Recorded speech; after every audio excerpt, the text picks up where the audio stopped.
são os critérios de correção que também estão lá no edital, beleza? Lá no edital a gente tem esse quadro, essa tabela em que a banca expõe aquilo que ela vai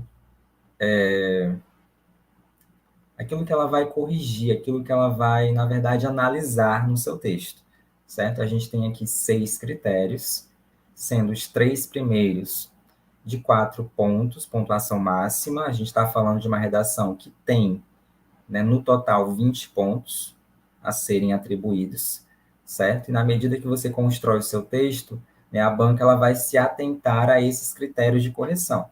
Então, de repente, você desconhece o tema, né? Então, possivelmente, né, se você não conseguir colocar as informações claras relacionadas ao tema proposto dentro da redação, né, dentro daquilo que você se propôs a fazer, né, a banca ela vai passar a tirar pontos, por exemplo, no item 1, né? Que diz o conhecimento do tema? Significa a cobertura dos tópicos apresentados, domínio e a inter-relação entre os conceitos centrais do tema proposto. É basicamente você abordar aquilo que foi pedido. Se a banca pedir para você falar de, sei lá, apreensão de drogas e você falar sobre outra coisa, significa que você não falou do tema, certo? É importante que você fale especificamente do que foi pedido. Tenha certeza, né? É uma dica que eu dou, tenha certeza de que você está falando daquilo que foi pedido, certo? E para isso a gente pode se utilizar, inclusive, de sinônimos, né? Não precisa ser exatamente as mesmas palavrinhas que a banca utilizou, né, na proposta de redação e que você utilize novamente dentro do seu texto. Mas você pode utilizar sinônimos, né, pode fazer referências, certo? É essencial que você realmente, né, aborde o tema de forma completa, beleza? Além disso, a gente tem a habilidade argumentativa.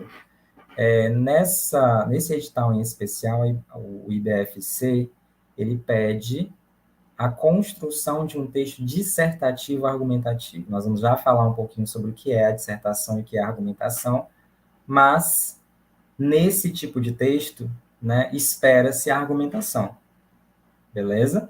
Então, o item 2, por exemplo, vai pedir que você demonstre habilidades argumentativas, certo? O que significa isso? A atualização, a originalidade e a relevância das informações apresentadas, né? Ou seja, além de você abordar o tema, você precisa abordá-lo de forma argumentativa, né? Como assim? Apresentando informações originais, no sentido de não ser do senso comum, certo? Amparadas na legislação, amparadas na vasta literatura que trate do assunto, né? Seja de conhecimento de fato público, de domínio público, beleza? E que realmente tenha o caráter argumentativo na defesa de um ponto de vista assumido dentro do texto, beleza? Então, esses dois itens primeiros, nesses primeiros dois itens, vão abordar a pontuação máxima de 4 pontos, beleza? O item 3, por sua vez, vai abordar a questão lógica e a organização do pensamento. É basicamente a seleção de ideias e a organização dessas ideias dentro do texto. No item 1 e no item 2, a gente está falando aqui de abordagem do tema, de compreensão da proposta. No item 3, por sua vez, a gente está falando de organização dessas ideias, certo? E nisso, como é que elas são organizadas? Em início, meio e fim. A gente está falando aqui de introdução, desenvolvimento e conclusão. O que todo texto, né, em prosa, precisa ter. Introdução, desenvolvimento e conclusão. E é sobre isso que a gente vai falar mais para frente também. Beleza?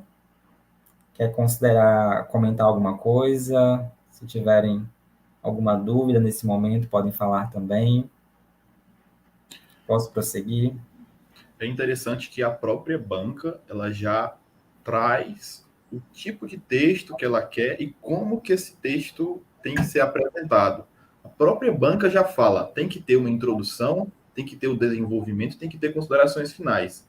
Então você vai trabalhar em cima disso, não adianta você inventar a roda e querer fazer um texto diferente disso, não fazer um desenvolvimento, ou não fazer uma conclusão, uma consideração final, porque a banca já coloca ali a receita de bolo que tem que ser a redação.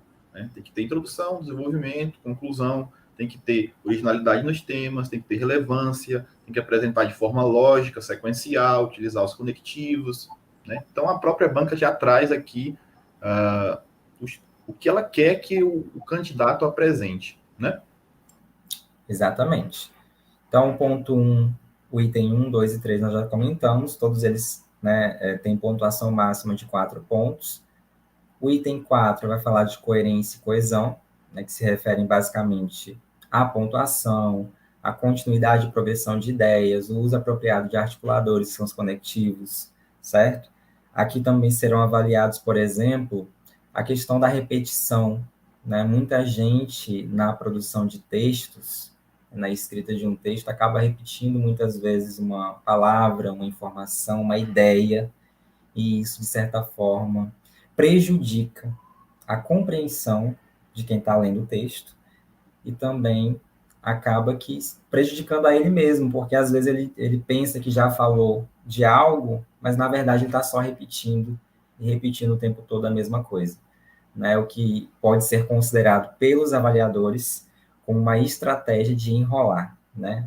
O sujeito, por exemplo, não conseguiu compreender o tema e simplesmente repete informações, né, o tempo todo, repete termos, repete ideias, na tentativa de conseguir, pelo menos, atingir um número mínimo de linhas. Então, a gente precisa evitar esse tipo de desvio, tá? Para justamente não ter problemas, né, no texto de modo geral, certo? Mas aqui a gente está falando também de conectivos, né, daqueles que fazem a ligação de um parágrafo a outro parágrafo, o que é muito importante, né, quando a gente, por exemplo, escreve um texto de 4 parágrafos, porque geralmente é a quantidade ideal para um texto dissertativo, são 4 parágrafos.